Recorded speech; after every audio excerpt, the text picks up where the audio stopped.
Alors, bonjour à tous. Merci d'avoir choisi d'assister à notre panel ce matin.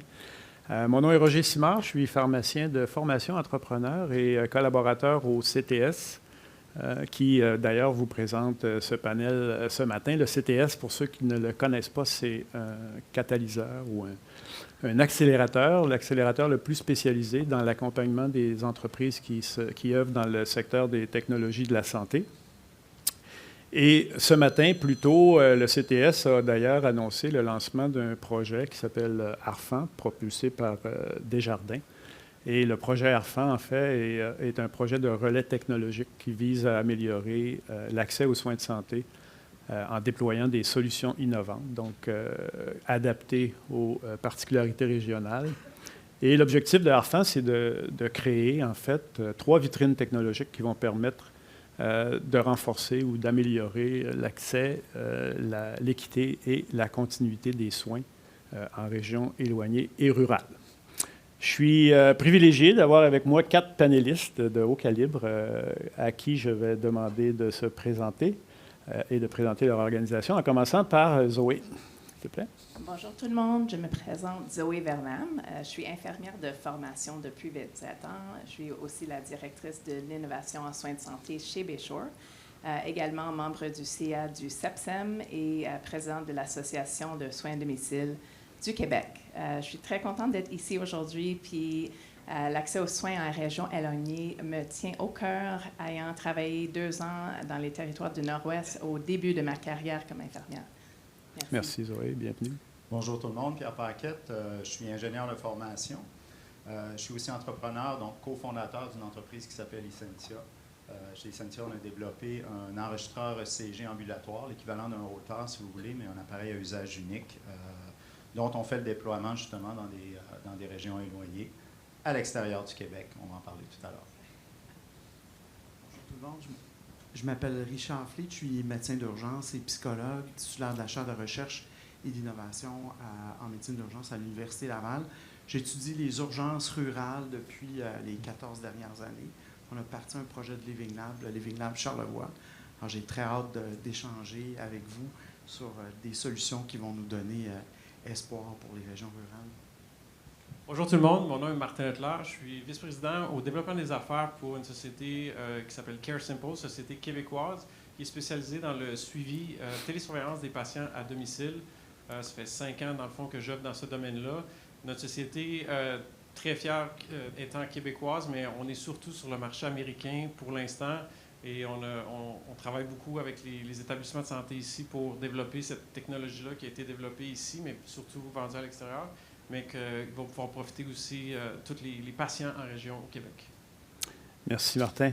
Avant de commencer la discussion aujourd'hui, hier soir, on a eu un souper des conférenciers, puis Richard m'a parlé d'une idée que j'ai trouvée particulièrement intéressante pour un forum comme celui-là.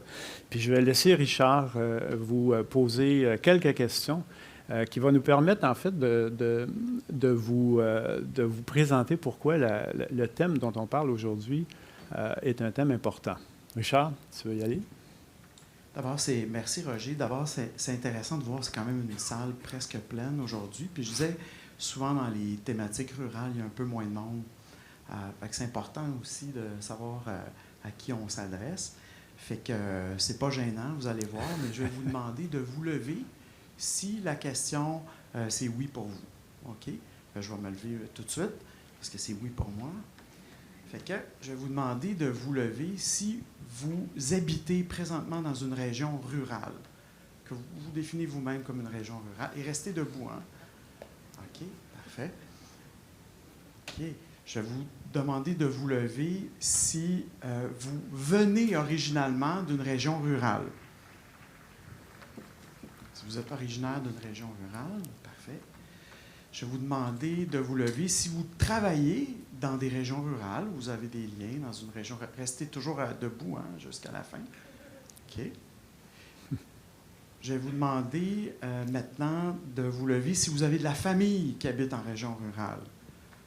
Père, mère, frère, sœur, cousin, cousine. OK. Là, on commence à être à 75, Roger? 75%? À peu près. OK. Qui visite les régions rurales pour soit faire du tourisme ou pratiquer votre sport, le ski, etc.? Fait que ce qu'on voulait simplement illustrer, c'est que les sujets qu'on va discuter aujourd'hui vous touchent personnellement. Et il y a des affaires que vous allez apprendre qui vont peut-être vous inquiéter, mais il y a aussi de l'espoir. Bien, merci beaucoup. Vous pouvez vous rasseoir. Merci. Merci d'être là. Alors, Richard, je vais commencer par toi, en fait. On a vu cette semaine dans les médias écrits et à la radio et à la télévision que les médecins d'urgence de l'hôpital du Mont-Laurier dans les Hautes-Laurentides lançaient un cri du cœur pour dénoncer l'état critique dans lequel leur milieu se trouvait. Il y a un documentaire qui a été présenté il n'y a pas tellement longtemps qui s'appelle « Patients de seconde zone » où on décrit les parcours, les distances que les gens doivent parcourir parfois pour avoir accès à des soins de santé spécialisés. Il y a des articles qui paraissent souvent sur les urgences qui ferment la nuit dans les régions rurales ou encore les problèmes de coordination, de difficultés de coordination de soins de santé entre les régions. Est-ce que tu peux, pour camper la discussion, nous décrire ces différences-là qui existent entre les régions urbaines, les régions rurales et éloignées? Puis, dans ton expérience de recherche, c'est quoi ces enjeux-là? Est-ce qu'ils sont généraux, de façon générale applicables à tous, ou ce sont des particularités qui sont vraiment très spécifiques et régionales? Je te lance cette question-là. Je vais juste vous dire qu'avant à peu près 2013, il y avait très, très peu d'études sur l'accès aux soins dans les urgences rurales. Nous, on étudie surtout les soins dans les urgences rurales. Et maintenant, on a publié vraiment beaucoup d'études. Et le Québec, en fait, a publié le plus d'études au monde sur l'accès aux soins dans les urgences en région rurale. La situation est qu'on étudie même 300 plus urgences rurales à travers le Canada. Il y en a 26, 30 au Québec.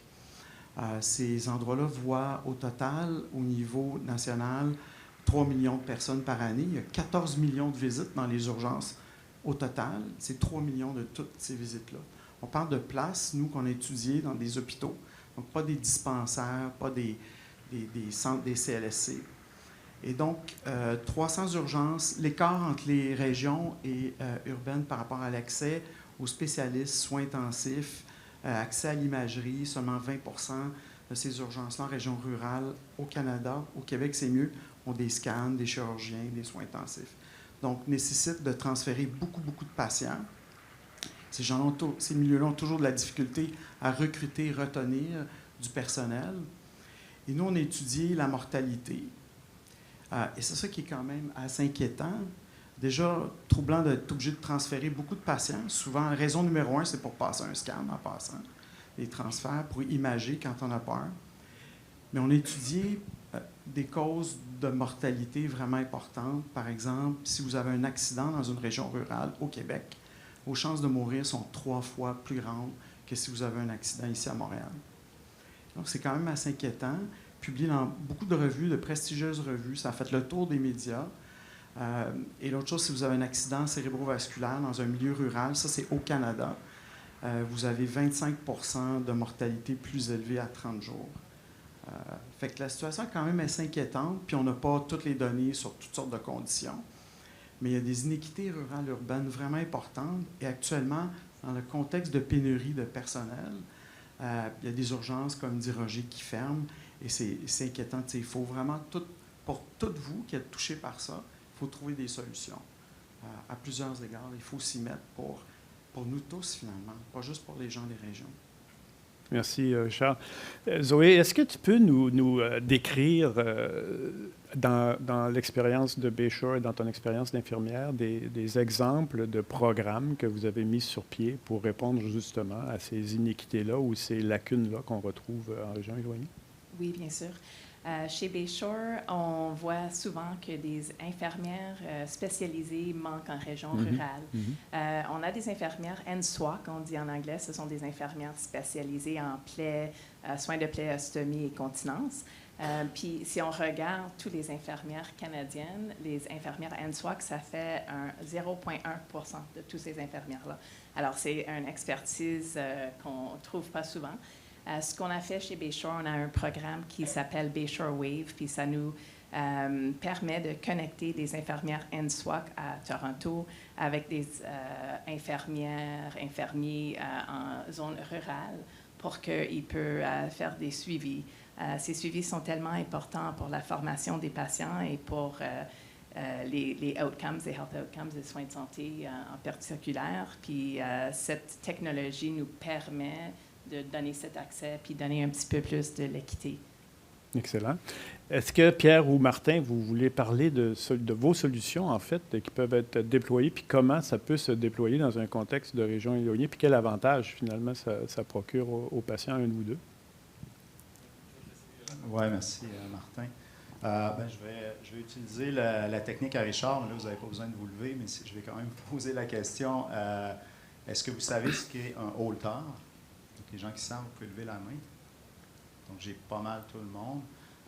Deuxième question, là, c'est peut-être une information médicale confidentielle, donc vous n'êtes pas obligé de répondre, mais qui est-ce qui a eu un test holter dans sa vie?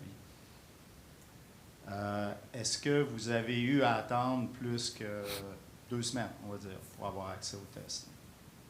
Donc, tout le monde a eu un test assez rapidement, j'imagine. Là, je ne sais pas si vous faites partie de ceux qui sont en région éloignée. Ce qu'on fait, nous, chez Essentia, en fait, c'est on a simplifié le test holter, puis j'ai un appareil ici dans ma poche, là, vous allez voir, qui est un petit peu plus convivial, plus petit que ce qu'on va retrouver essentiellement avec l'appareil à fil conventionnel. Donc, on vient porter l'appareil ici, ça donne une dérivation ECG. Ce qui est intéressant avec ce concept-là, c'est qu'on a changé le workflow, si on veut, là, du test holter, à savoir que l'appareil est à usage unique.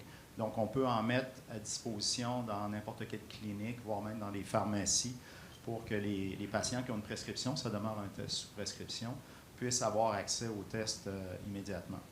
Là, ce qui est intéressant aussi, étant donné le facteur de forme, le patient peut le retourner par la poste. Donc, pas besoin de retourner en clinique. Donc, je pense que vous voyez tout de suite le lien qu'on peut faire avec les régions rurales, les régions éloignées. Donc, je vais vous donner 2 exemples. Malheureusement, ils ne sont pas au Québec, mais on a, par exemple, le ministère de la Santé du Nunavut qui utilise Cardiostat pour fournir le test ECG à ces clientèles là, qui sont soit dans des dispensaires, dans les cliniques médicales ou dans les hôpitaux. Puis, on a aussi un village de Première Nation qui s'appelle Sioux-Lookout, qui est au nord-ouest du Lac-Supérieur en Ontario, où on utilise justement Cardiostat. Donc, au Québec, c'est aussi disponible en hôpital, mais le seul accès qu'on a réussi à dégager pour les régions éloignées, c'est d'utiliser un réseau de pharmacies communautaires. Donc, on met à disposition des pharmaciens l'appareil. Donc, les patients avec une prescription peuvent se présenter dans leur pharmacie et faire installer l'appareil. On a une durée d'enregistrement qui peut même aller jusqu'à 14 jours. Donc, au niveau clinique, ça peut être encore meilleur qu'un Cardiostat. La problématique, par contre, c'est que c'est privé. Donc, il n'y a pas nécessairement de mécanisme qui fait en sorte qu'un pharmacien peut se faire rembourser un test ECG. Donc, c'est le patient qui paye. Donc, c'est un peu ce qu'on fait. Donc, l'entreprise existe depuis 2012. C'est un produit qui a été développé à Québec en collaboration avec l'Institut universitaire de cardiologie et pneumologie de Québec, l'IUCPQ. Et on est présent actuellement au Royaume-Uni, aux États-Unis, au Canada et en Irlande. Pierre, pour faire un peu faire du pouce sur ce que tu viens de dire, dans les exemples que tu as donnés, donc à Sioux Lake City, tu as permis à quelqu'un de ne pas avoir à se déplacer ou prendre l'avion pour pouvoir se faire installer un holter. Est-ce que c'est ça le grand avantage dans ce contexte-là? Oui, bien, en fait, il y a une économie de coûts et l'accès au test plus rapidement. Donc, on retarde moins le diagnostic. Mm-hmm. Juste donner un exemple, Roger, il y a des patients qui prenaient l'avion pour aller à Toronto pour faire un test holter. Ils restaient là 24 heures parce qu'ils doivent remettre l'appareil à l'hôpital, et puis après, ils revenaient dans la communauté. Fait que vous imaginez l'économie de coût. Même chose au Nunavut aussi, on peut mettre l'appareil à disposition dans les dispensaires. Donc, ça sauve énormément de temps qui est principalement au niveau lié à la logistique. C'est un test qui peut s'administrer, c'est le patient lui-même qui peut l'installer, donc il n'y a pas besoin d'avoir de technicien. Bien, il y a deux méthodes d'installation. Donc, vous l'avez compris, si on est en pharmacie, donc il y a souvent une infirmière qui est présente en pharmacie. Puis ça s'inscrit aussi dans les soins là, qui s'élargissent au niveau des pharmaciens. Mhm. Mais on a aussi développé un portail web. Ça, c'est apparu avec la pandémie en 2020, où le patient peut commander en ligne un appareil et on lui envoie un kit. Dans la boîte, il y a tout. Là. Il y a un rasoir, il y a des tampons d'alcool, etc. Puis il y a des instructions détaillées. Il y a même une vidéo en ligne. Donc, les patients sont en mesure de faire l'installation eux-mêmes. Super. Donc, n'importe où au Canada, si vous avez accès à Post Canada, vous avez accès à un test ECG ambulatoire. En Ontario, c'est payé parce qu'il y a des remboursements techniques. Contrairement au Québec, on a des remboursements seulement professionnels auprès de la RAMQ. Et malheureusement, au Québec, c'est un service privé. On va en reparler tantôt. On va aborder la question des enjeux. Martin, si tu veux parler des solutions que vous déployez. Oui, absolument. Puis j'ai un exemple que j'aimerais mettre en lumière. Dans le fond, nous, on travaille dans le fond avec le CHUM. Puis c'est un projet qui s'appelle Transplantation, qui suit dans le fond les patients qui vont subir une greffe hépatique ou une greffe rénale. Puis ce qui est vraiment intéressant, c'est que dans le fond, il y a des solutions. Là, fait qu'il faut être très positif. Puis il y a des solutions qui sont déjà là, qui existent déjà, qu'on va pouvoir mettre à contribution pour ces patients-là.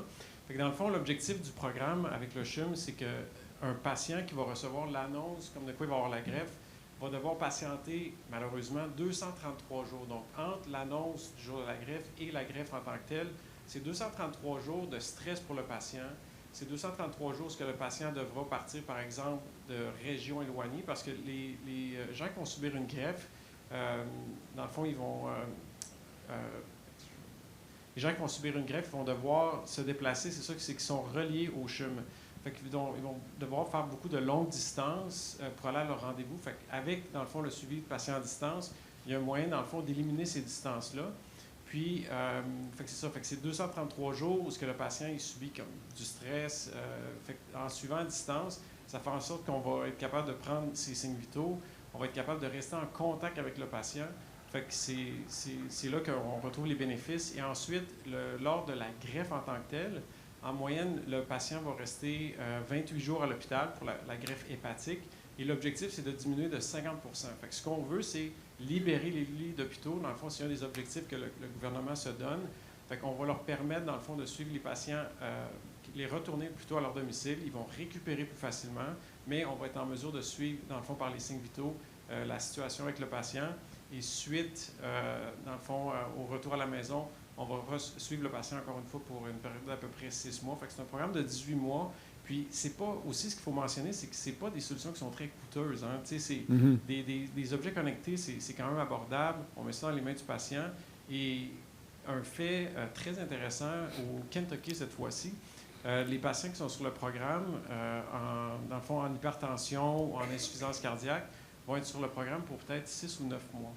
Puis, à la fin du programme, dans le fond, ils disent aux patients, félicitations, vous avez amélioré votre hypertension, vous pouvez graduer du programme. Puis, ce qu'on se fait dire par les patients, c'est qu'ils veulent rester sur le programme. Parce qu'il y a des patients qui souffrent d'isolement, par exemple. Mais en étant sur ces programmes-là, ça fait en sorte qu'ils prennent en charge, dans le fond, leur parcours de soins, leur santé. Donc, les bénéfices sont vraiment... dans le fond, il y a plusieurs bénéfices à tout ça. Richard, dans une des résultats ou des publications de recherche que vous avez fait sur les urgences rurales, vous avez étudié la mortalité chez les patients qui présentaient un AVC, une grande différence entre les milieux urbains et les milieux ruraux. Il y a quand même des solutions qui ont été déployées depuis quand même un certain nombre d'années dont on peut parler, parce qu'on peut aussi parler des bons coups qu'on fait. Au Québec, on a le programme de téléthrombolyse, par exemple, qui permet aux médecins d'urgence en région de pouvoir faire de la thrombolyse chez un patient qui fait un AVC. Est-ce que tu peux nous parler un peu de ce contexte-là, puis de comment c'est utilisé? La téléthrombolyse n'est pas partout, hein, dans les régions rurales du Canada, on va dire. Puis la raison, c'est qu'il n'y a pas des scans partout. Je vous ai dit, au Québec, c'est 70% des petits hôpitaux ruraux qui ont des scans, mais le reste du Canada, c'est plus 20%. Et donc, on ne peut pas répondre aux critères de la Fondation des maladies du cœur qui dictent que, dans le fond, si tu as des symptômes suggestifs d'un accident vasculaire cérébral, tu devrais avoir un scan interprété à l'intérieur au moins de 30 minutes. C'est plus court que ça maintenant. Et donc, on peut administrer un traitement, thrombolyse, ou voir s'il y a un segment, etc., et d'intervenir. Et donc, la téléthrombolyse, probablement, là, je n'ai pas suivi les études sur la téléthrombolyse en tant que telle, et ce que ça le fait, ça, c'est qu'il y a des gens experts dans ce domaine-là qui ont pu démontrer que si tu as un accident cérébrovasculaire et tu n'as pas une intervention comme ça, bien, ton outcome est moins bon.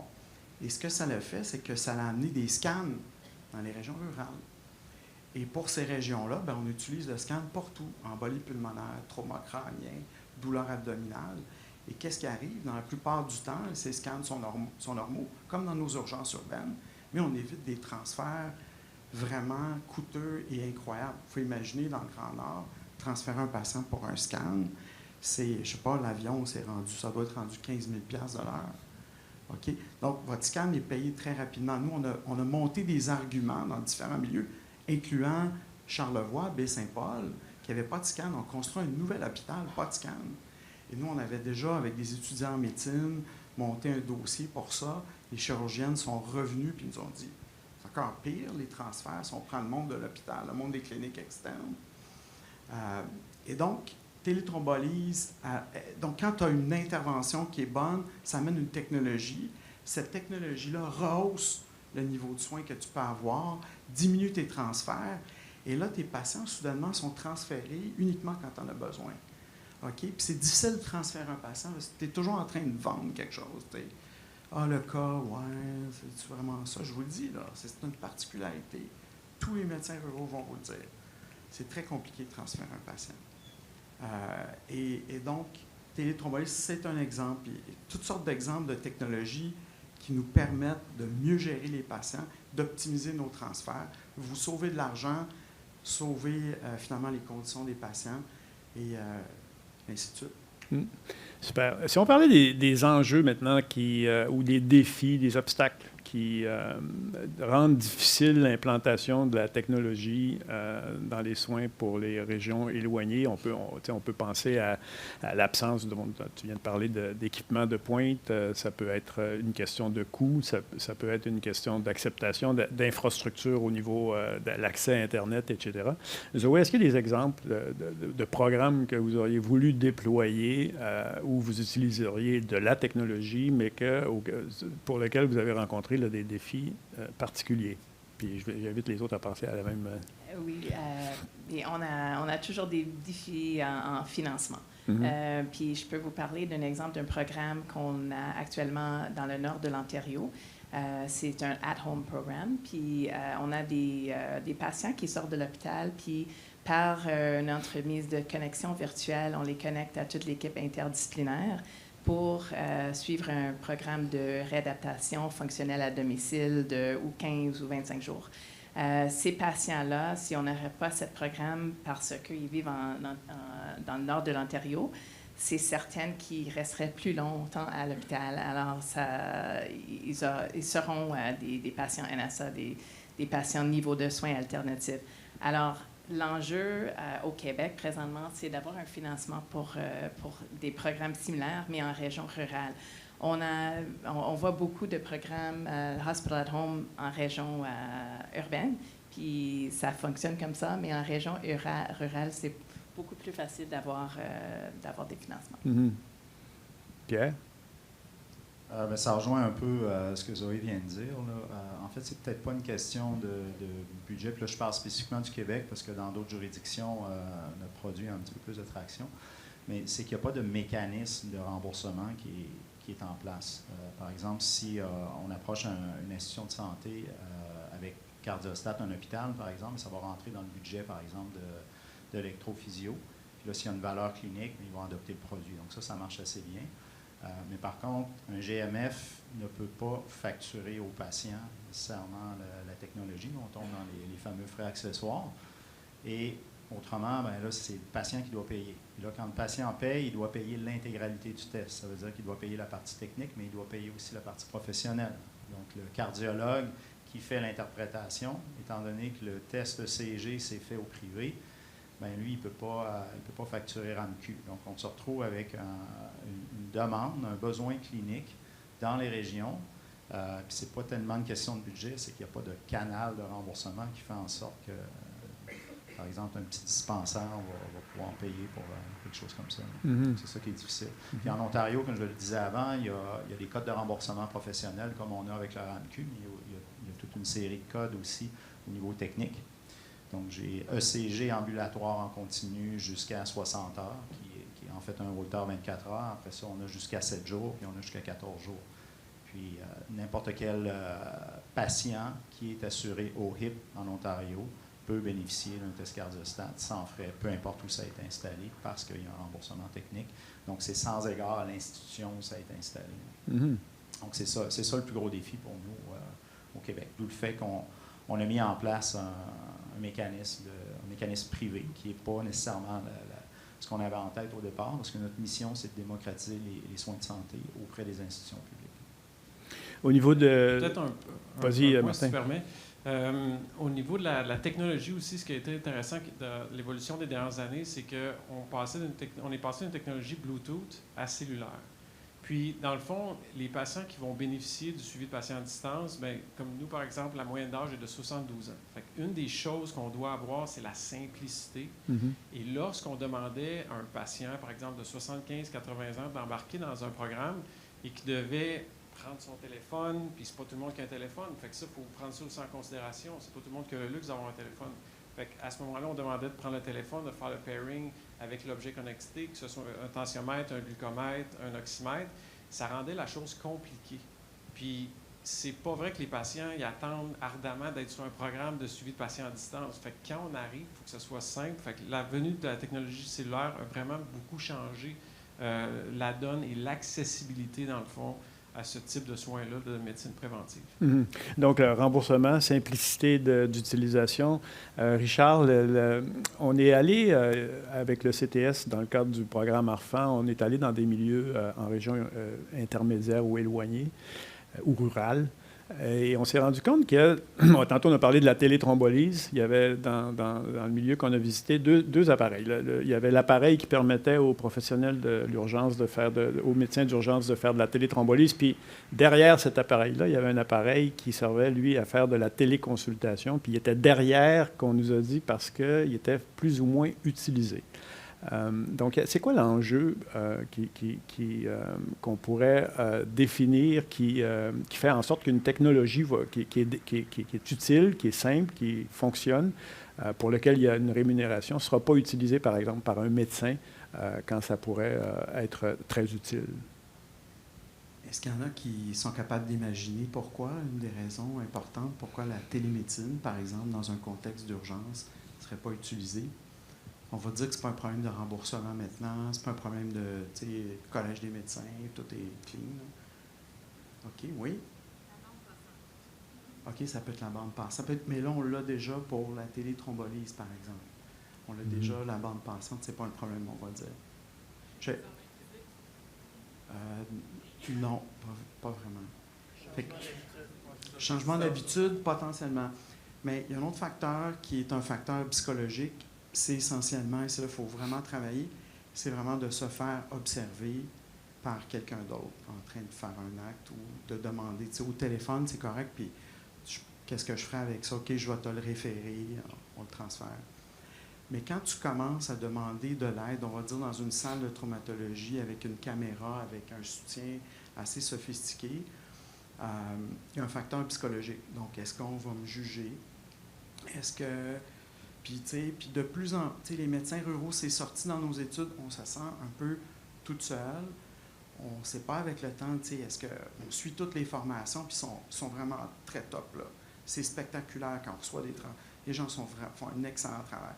Et quand même, les gens se sentent, je suis correct, qu'est-ce que je fais, puis je ne veux pas me faire juger. Alors, il y a cette barrière-là.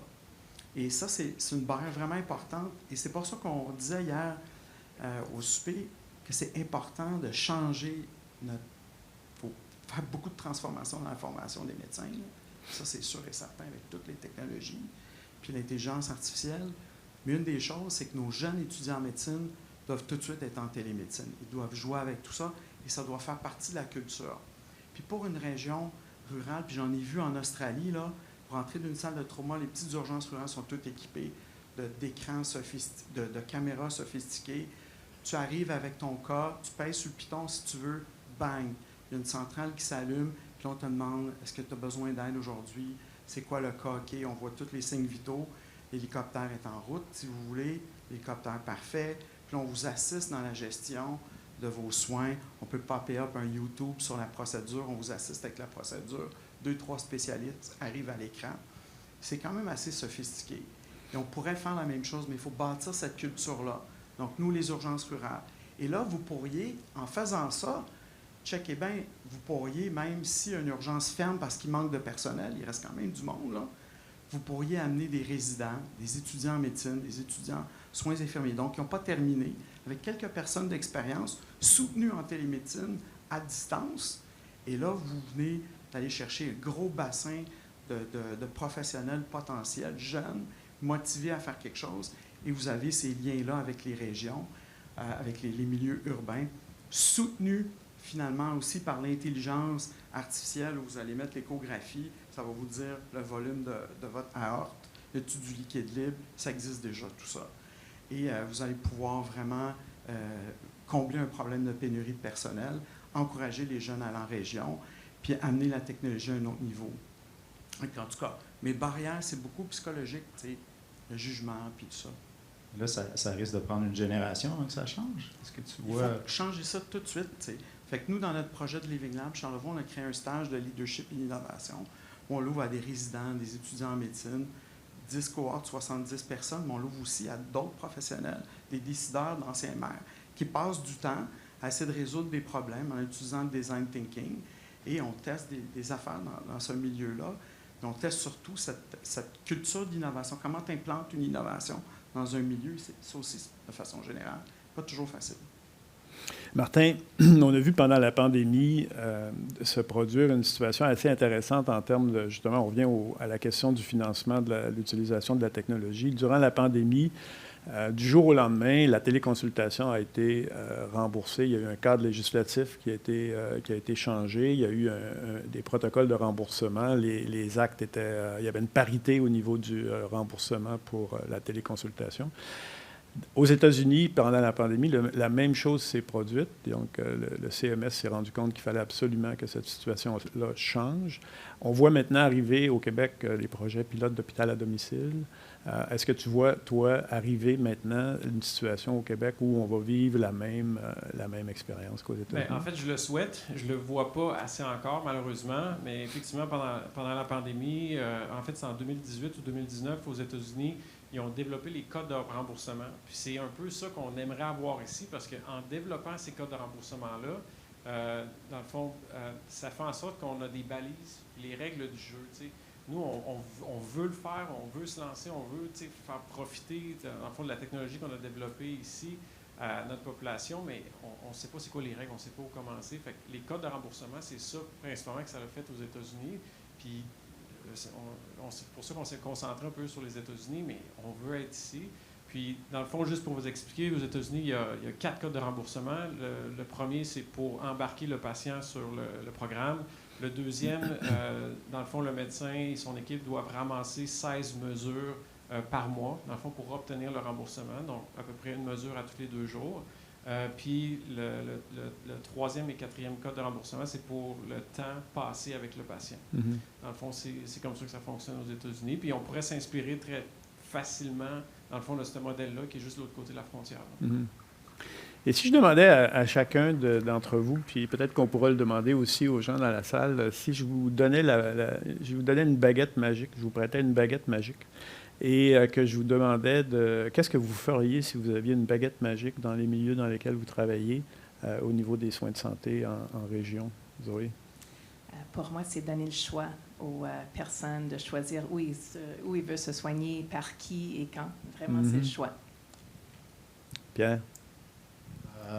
Vous allez voir, c'est assez engineering, mais en innovation, il faut essayer. Il faut accepter aussi de faire des erreurs, mais il ne faut surtout pas mettre en place des trucs à trop grande échelle en partant. Donc, si j'avais une baguette magique, moi, j'aimerais ça qu'il y ait des initiatives locales dans des centres ou dans des institutions de santé qui pourraient essayer des choses, essayer des technologies avec un petit budget Et puis si ça fonctionne, bien après, ça peut percoler vers d'autres institutions de santé. Puis c'est bien, je pense, de vouloir monter des gros systèmes qui vont couvrir tout le Québec, les institutions de santé en même temps, mais souvent, les gens sur le terrain, les cliniciens, ils ont en tête des solutions assez simples. Puis notre rôle, Martin et moi, comme concepteurs de technologie, c'est d'utiliser la technologie là où ça apporte de la valeur. Puis il faut éviter aussi de faire un trip techno en mettant du Wi-Fi partout, puis des trucs qui vont rendre les produits un peu complexes, là. Notre clientèle, entre autres, c'est des gens qui ont peut-être un peu de difficulté à connecter l'appareil avec Bluetooth. Donc, il n'y a pas de connectivité, puis on n'en a pas besoin dans notre contexte. Puis on a choisi d'avoir la donnée en utilisant Post Canada. Donc, la majorité de nos patients, ils savent comment utiliser une boîte aux lettres. Donc, ça fonctionne bien. Donc, un système simple, c'est un système qui est facile à comprendre, qui s'intègre bien dans un système de santé, qui reproduit souvent des habitudes que les gens ont. Puis, après ça, bien, il faut travailler avec le personnel soignant. Les gens sur le terrain, c'est eux qui connaissent les problématiques, puis c'est eux qui sont en mesure de dire, bien oui, je pense que votre technologie, elle peut fonctionner, ou non, votre technologie, elle est trop complexe. Donc, cette baguette magique-là, je pense qu'elle servirait à partir des petites innovations pour qu'après, au Québec, on ait des genres de preuves de concept qu'après, on pourrait étendre à d'autres institutions. As-tu des exemples qui viennent à l'esprit de genre d'endroits où on voit ce genre de pratique-là se faire? Dans le cas de ton produit, peut-être tu peux parler l'autre jour du NHS. Oui, bien en fait, le NHS, c'est intéressant parce que c'est un des plus gros employeurs au monde. C'est très, très gros. Par contre, quand on attaque ce marché-là du Royaume-Uni, on réalise que c'est divisé en différents trusts. Puis chacun des trusts a un peu sa façon de faire, sa petite culture d'entreprise, si on veut. Donc, nous, on a commencé à déployer au UK avec des petits trusts, dans le pays de Galles, par exemple.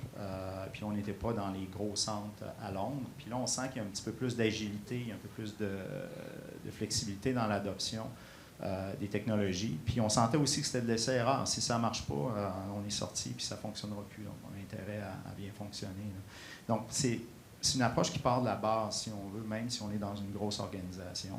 Puis les succès d'un trust qu'on a eu se sont étendus à d'autres. Là, maintenant, on a dans les plus gros trusts au UK, dans la région de Londres, entre autres, là. Donc, c'est vraiment d'identifier là, des petits clusters là, qui peuvent faire des petits projets à petite échelle. Mm-hmm. Merci, Richard. La question de la baguette magique, c'est ça? Moi, je dirais que c'est pas important ce que je pense qui est une baguette magique. Parce que chaque milieu, je n'ai pas répondu à ta question, chaque milieu rural est différent. Si vous êtes aux Îles-de-la-Madeleine, à Fermont, Baie-Saint-Paul, c'est pas pareil, vos besoins. Il y a une base nécessaire. Mais c'est ce que vous avez besoin comme citoyen, comme décideurs professionnels locaux, dans le quotidien avec votre population. Moi, ce que je peux seulement faire, c'est vous informer de l'état de la situation, vous informer des études, vous informer de ce qui se fait ailleurs, au meilleur de notre connaissance, puis essayer de vous faire rêver à des solutions. Mais c'est vraiment les citoyens, les décideurs, les professionnels qui vont prendre ça en main dans un esprit un peu Living Lab, puis qui vont amener ça ailleurs. Parce qu'on est rendu là, c'est les gens sur le terrain. Puis pour le ministère, c'est pas facile d'atteindre tous ces milieux-là. C'est une petite équipe. C'est pas facile. Fait que ça va prendre un travail de toutes parts pour faire ça. Fait que la baguette magique, c'est à vous. Martin? De mon côté, la baguette magique, je l'utiliserais pour passer, dans le fond, de changer notre mentalité. Puis tu sais, on est là pour l'innovation. Mais je pense qu'il faut commencer à parler un peu plus d'implantation. C'est ça que j'essaie de façon régulière, dans le fond, de pousser pour qu'on puisse se donner. Les technologies sont là. Il ne faut pas attendre la prochaine technologie. Il faut l'implanter puis prendre le pouls de la population, le pouls, dans le fond, des patients. C'est disponible. Fait que, dans le fond, de passer de l'innovation à l'implantation, je pense que ça pourrait nous aider beaucoup comme société. Mm-hmm. Richard, une autre question que je me pose par rapport aux régions éloignées, c'est hier, le ministre il a parlé en fait des défis qui touchent tout le système de soins de santé, qui est le vieillissement de la population, l'augmentation du pourcentage de personnes qui sont atteintes de maladies chroniques. Est-ce que les régions rurales éloignées sont encore plus touchées par ces deux phénomènes-là que les centres urbains? Est-ce qu'on a des données là-dessus? De façon générale, les populations rurales sont plus âgées et plus malades, de façon générale, donc plus vulnérables. Ça, c'est vraiment un point. Donc, déjà, vous partez avec tous les points de moins. Mais il y a beaucoup d'avantages aussi à vivre en région rurale. Les gens s'aident, les gens prennent soin l'un de l'autre, des familles unies. Alors, il y a quelque chose de magique qui se passe dans ces régions-là. Les professionnels connaissent à peu près tout le monde en communauté. Il y a cette continuum de soins un peu naturel qui vient nous protéger. Mais c'est quand même un défi par rapport à ça, qui est un niveau de plus de coefficient de difficulté. Mm-hmm. Puis on parle de technologie. Souvent, on oublie de mentionner les technologies qui permettraient de faire en sorte que les données sur ce qui se passe d'une façon continue chez une personne puissent être consultées par plusieurs types de professionnels de la santé différents. Est-ce que c'est un problème que vous avez identifié, que vous avez vu, par exemple, Zoé, dans les déploiements que vous faites chez Bayshore, le problème d'accès aux données ou de transfert de données entre les différents professionnels de la santé? Oui, certainement. Quand on voit des partenariats privés et publics, comme on le fait en Ontario, on a des partenariats avec 12 hôpitaux. Puis le transfert de données, c'est toujours un enjeu. C'est certain qu'on trouve des façons à travailler, mais on n'a pas tous les mêmes accès. Puis c'est la même chose si on parle des différents professionnels qui voient les mêmes patients. Fait que c'est quelque chose qu'on travaille toujours, mais c'est à améliorer. Mm-hmm. Puis Martin, vous allez colliger avec les programmes de suivi à distance des données. Comment tu vois l'intégration de ces données-là, justement? En fait, c'est la fondation, puis c'est la chose la plus importante d'être en mesure de pouvoir donner le pouvoir, dans le fond, aux équipes cliniques, d'avoir accès facilement à ces données-là. Donc, l'intégration est super importante parce que pour les médecins, par exemple, on ne veut pas rajouter, dans le fond, un layer, dans le fond, de complexité. Fait qu'ils ont déjà, comme par exemple, chez nos clients qui utilisent Epic, on va avoir maintenant Epic au Québec, mais nos clients qui utilisent déjà Epic, les médecins ont déjà leur habitude, donc on ne veut pas changer les habitudes. Fait que notre devoir, c'est de bien s'intégrer à leurs outils qu'ils utilisent actuellement et juste d'envoyer les informations qui sont importantes. C'est pas nécessairement tout, parce que de la façon dont ça fonctionne, tu as le EHR, dans le fond, le dossier de santé numérique, mais ensuite, tu as l'équipe de soins qui vont faire le monitoring des patients. Puis, à travers ce monitoring-là, il y a des informations qui sont bonnes à renvoyer aux médecins. Il y en a d'autres qui ne sont pas importantes. Fait que c'est vraiment bien important de faire cette intégration-là. Mais c'est sûr que c'est le nerf de la guerre, c'est la fondation, dans le fond, le programme qui va être sustainable, qui va avoir du succès à long terme. Mm-hmm. Richard, est-ce que c'est un problème que tu vois ou que tu as identifié comme étant un des enjeux en région, le partage des données? Écoutez, juste pour nous faire de la recherche, là, des données juste sur la traumatologie, il manquait dans la base de traumatologie, je ne sais pas si c'est corrigé, là, mais tous les temps de réponse détaillés, fait qu'on avait beaucoup de données manquantes, des données un peu administratives. Donc c'est très difficile, même de faire de la recherche. Mais tout ça, ça s'améliore. Hein? Vous allez voir, j'ai vu une excellente conférence en préhospitalier à Montréal sur comment on peut optimiser les transports interétablissements avec l'intelligence, des transferts ambulanciers avec l'intelligence artificielle. Spectaculaire. Si ça se déploie dans la région rurale, on va savoir, parce que là, on ne sait pas, là, vraiment, on n'a pas de dashboard de savoir quelle urgence transfère le plus de patients en temps réel, comment ça prend de temps avant qu'ils appellent l'ambulance, combien il y a d'ambulances en temps réel sur un écran. C'est très difficile de savoir où sont les pressions transférées, parce que le transfert interétablissement est le reflet de l'incapacité réelle ou perçue de ton milieu à répondre aux besoins du patient. C'est un défaut, ça, transférer un patient. À moins que, pour des affaires graves, personne ne s'attend à avoir un neurochirurgien, un chirurgien cardiaque à Fermont. Là. Mais il y a des minimums de soins, puis il faut que tu sois capable de répondre. Et toutes ces technologies-là, on a vu aujourd'hui, pas beaucoup pour l'urgence, mais nous permettent finalement de prévenir des visites à l'urgence, de maintenir des gens peut-être un peu mieux chez eux, d'éviter des déplacements, d'améliorer la qualité de vie des patients. Ça, c'est un très bon point. Puis justement, ce qu'on permet de faire, c'est d'éviter les réadmissions aussi. Fait qu'il n'y a pas juste la première visite, mais tu veux éviter que le patient retourne à l'hôpital. Fait que c'est très facile. Tu lui donnes un tensiomètre, dans le fond, une balance, un glucomètre. Tu reçois les mesures et tu peux interagir avec le patient à distance. Et encore une fois, c'est pas coûteux là, comme solution. Là. on peut faire ça dès demain matin, il faut juste se donner le moyen de le faire.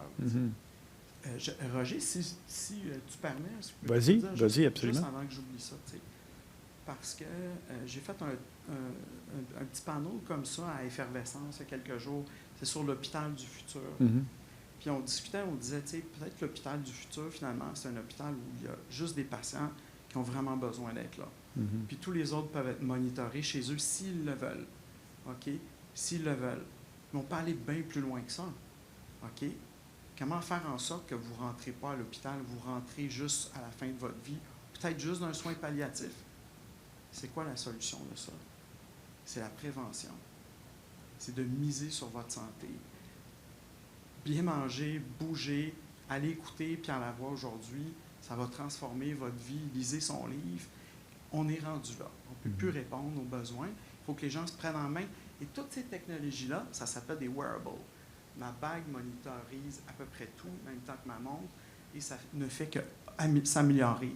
Donc, le monsieur, madame, tout le monde, chez eux, est en mesure de savoir exactement où ce qu'il en est dans sa santé par rapport à plein de paramètres. Il dit, OK, il faut que je bouge plus, il faut que je prenne un peu moins d'alcool, j'ai trop, compte ses calories, etc. Et là, on va aller ailleurs. Problème de santé mentale ce matin, tu sais, je voulais poser une question, il y avait trop de questions. Mais tu sais, faire de l'exercice, c'est aussi efficace pour l'anxiété, de la dépression légère et modérée, qu'une psychothérapie puis des médicaments. On a randomisé les patients dans les 3 conditions. Et il faut juste bouger plus aussi. Donc, les régions rurales devraient devenir des centres de santé durable, des maniaques de prévention. On devrait voir vous allez voir ça là, dans les prochaines années. Ça va bouger partout dans les régions rurales. Ça va être spectaculaire. Super. Ça me fait penser, l'autre bénéfice, dans le fond, c'est l'engagement du patient. Fait que le patient qui est malade puis qui n'a pas ses données, il ne sait pas trop, mais lorsqu'on lui met un tensiomètre, par exemple, dans les mains, puis c'est pas difficile à utiliser, il est en connaissance de cause, il se sent engagé, puis ça fait toute la différence. Ça fait toute la différence dans le traitement, dans son parcours de soins. C'est super. Je pense qu'on a fait un bon tour ensemble. Je pense que j'aimerais ça offrir la possibilité aux gens dans la salle de nous poser leurs questions ou de vous poser vos questions sur l'utilisation des technologies en région éloignée. Puis si vous aviez vous-même une baguette magique, qu'est-ce que vous changeriez dans les pratiques dans lesquelles vous êtes impliqués? Est-ce qu'il y a des questions particulières de la salle? Oui. Mélanie Anne? Vous avez parlé beaucoup des enjeux de financement, remboursement, qui sont des barrières qui relèvent beaucoup du politique. On sait que les décisions politiques dans le système de santé se prennent dans les centres urbains, souvent par des gens qui ignorent la réalité en région rurale éloignée. C'est quoi vos conseils pour que les gens en région rurale éloignée soient capables d'influencer, de faire ces représentations-là pour amener les changements politiques qu'on a besoin pour avoir ce dont vous parlez? Alors, il faut que je répète la question pour la traduction simultanée. C'est une longue question. C'est une belle question. Donc, est-ce qu'on peut prêter le micro à la personne pour qu'elle la répète? Ça va être parfait. Ça va être super. Et voilà. Oui, merci. On a parlé beaucoup des barrières qui étaient financement, remboursement, qui sont des barrières politiques importantes. Or, on sait que ces décisions-là se prennent souvent dans les centres urbains par des gens qui ignorent les contextes dans les régions éloignées. Comment on fait pour les informer de ces contextes-là, les influencer et avoir une représentation, une influence pour réaliser ce dont vous parlez? Vas-y, Richard. Bien, tu sais, le transfert, ça prend 17 ans pour que 14 % des études se rendent aux patients. Fait que là, on s'entend, ça fait toutes ces années-là, nous, qu'on étudie, puis ça ne bouge pas nécessairement vite. Alors, il faut informer les gens plus, et nous, on vient d'avoir une subvention. Le scientifique en chef vient nous accorder une subvention dans une compétition, qui s'appelle Audace Plus Amplitude, une subvention de 600 000 $ pour tourner avec les 7 doigts de la main. Donc, des artistes qui ont interprété 10 ans d'études pour tourner dans les régions, pour informer, sensibiliser les gens. On a déjà testé le concept. C'est mieux qu'une publication par un PowerPoint. Fait qu'il faut informer les personnes, mais à quelque part, donc c'est les maires, les citoyens des régions rurales qui vont être là.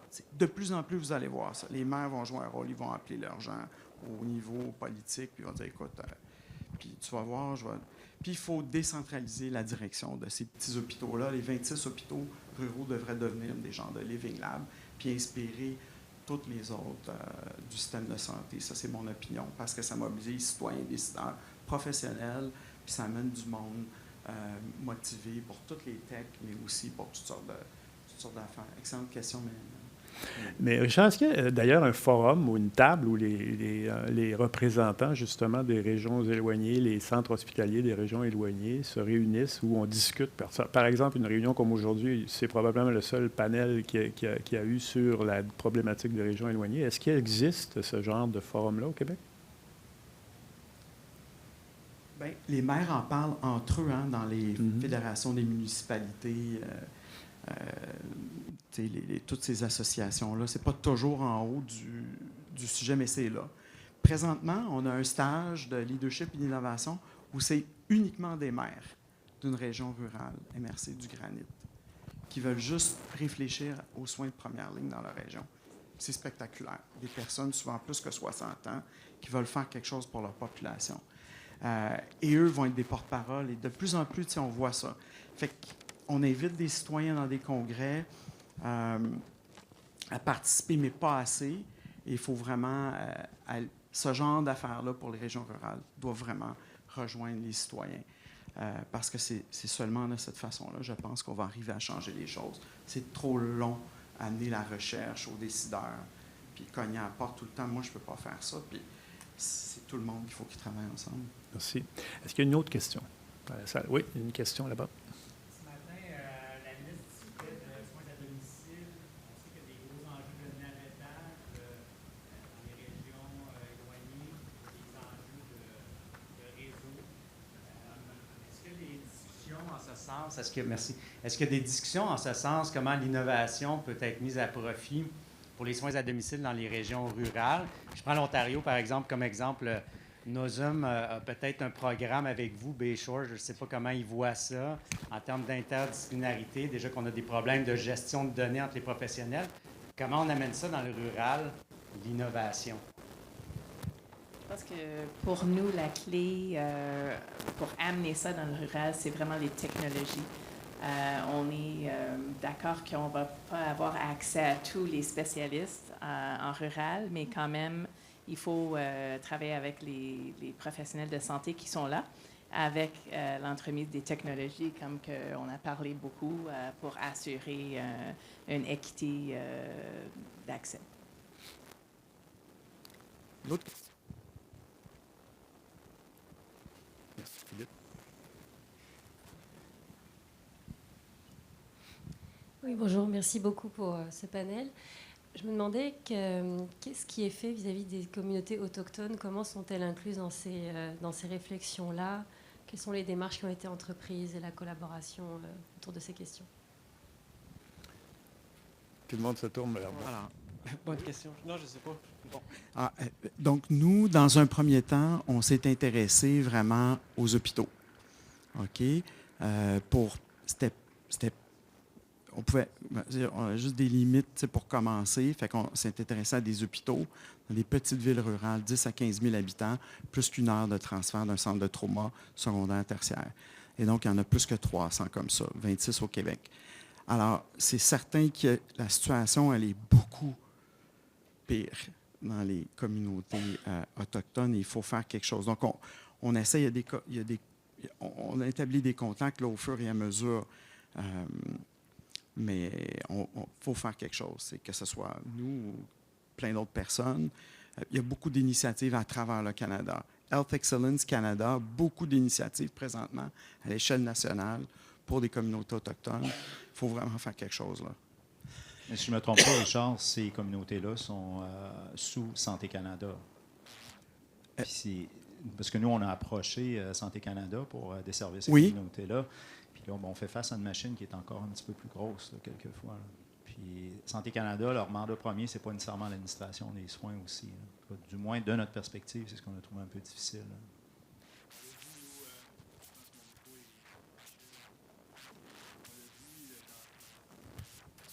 Là. Alors, on a vu dans les visites qu'on a faites, dans les régions où il y a des communautés autochtones à proximité des villes qu'on a rencontrées, on a vu qu'il y a un défi, évidemment, de partage d'informations. Les communautés autochtones utilisent certains des services donc prodigués à la population générale. Il y a un manque de communication entre les dispensaires. Donc, c'est les gens qui sont responsables de prodiguer les soins dans ces dispensaires-là et les milieux hospitaliers. Donc là, il y a un enjeu de transmission d'informations. Et c'est un des objectifs du programme, d'ailleurs, dont j'ai parlé au début de la conférence, au début du panel, le programme ARFAN, de pouvoir justement arrimer les technologies qui vont pouvoir permettre une meilleure communication puis un meilleur partage d'informations entre ces communautés autochtones-là et le système de soins de santé. Mais effectivement, le financement puis la responsabilité, c'est Santé Canada, en fait. D'autres questions? C'est dur de voir la salle avec les spots. C'est bon? Bien, écoutez, voilà qui conclut notre panel. Merci beaucoup à tous d'avoir participé. Merci à nos conférenciers. Et bonne fin de journée.